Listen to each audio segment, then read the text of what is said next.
Hello everybody, this is Silver Dragon from CubeTubers.com, and this is my review of X3 Albion Prelude. X3 Albion Prelude is the expansion for X3 Terran Conflict, a space-based sandbox game in which you trade, build, fight, and think your way from a humble pilot to the ruler of a galaxy-wide empire. Haha, fear my empire. Anyway, X3 Albion Prelude's story basically bridges the gap between Terran Conflict and a new game which hopefully will be releasing next year, X3 Rebirth, which looks absolutely amazing. Oh my god, nerdgasm.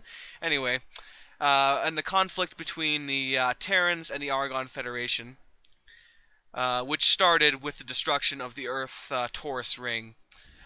Starting from the graphics side of things, Albion Prelude looks just as amazing as Terran Conflict did, with various spacescapes, with massive planets, moons, asteroid belts, and just amazing backgrounds to view while you move through space in your lovely ship.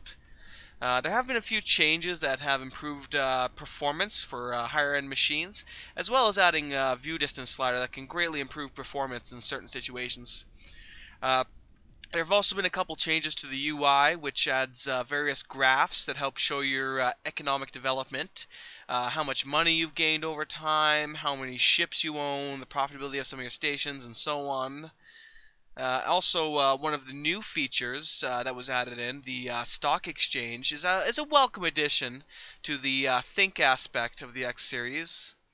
The stock exchange basically allows you to invest in various companies or items in the local stock exchange once you have acquired and maintain at least a neutral reputation with the race you're trying to trade with.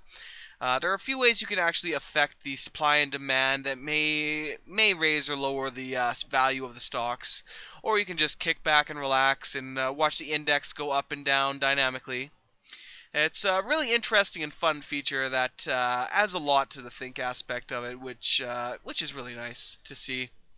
There have also been some smaller changes, such as adding new commands for fleets, making upgrading groups of ships easier at shipyards and your personal headquarters, and there has also been some rebalancing for missiles that have made them far deadlier in combat, making missile frigates a prime target in battle.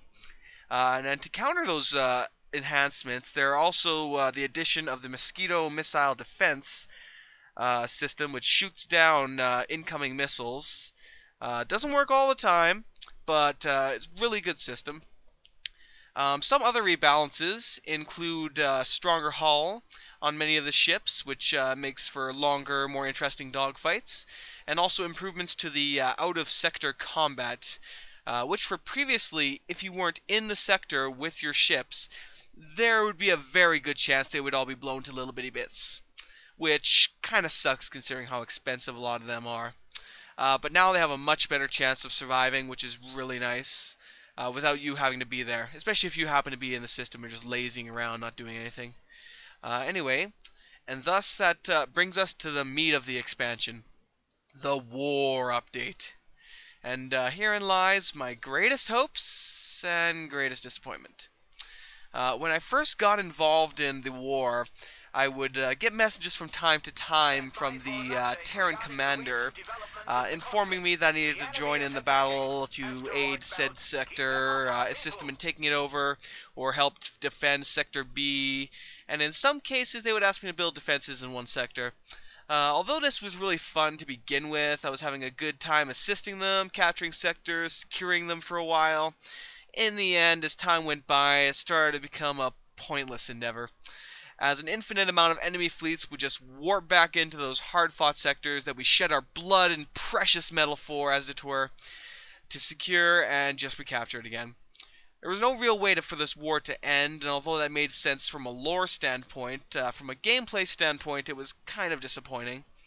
I would have liked to see a more in-depth style of taking over sectors, as there was only a set amount of sectors in one area that are actually in conflict, and they're constantly in conflict. There's no real progression through them. You can't start in Sector A and then have to go to Sector B in order to get to Sector C in a line. You can just warp into any sector, take that sector over, and then lose it again the moment you leave, and they just warp in. One of the greatest defenders for the Terrans is the asteroid belt. At one point, I just ignored the war entirely, and I would get updates several times during my play sessions. Asteroid belt has been taken. Asteroid belt has been secured. Asteroid belt has been taken. And it just became an annoying feature over time, and I was just hoping for more depth to it, but it just wasn't there. Overall, though, this has been a pretty nice expansion that has had a few welcome changes, as well as bridging the gap lore-wise between Terran conflict and X Rebirth. However, the main focus of this expansion was the war between the Argons and the Terrans, and personally, to me, that aspect just fell short from what I was hoping for. As such, I'm going to have to give X3 Albion Prelude a 7 out of 10.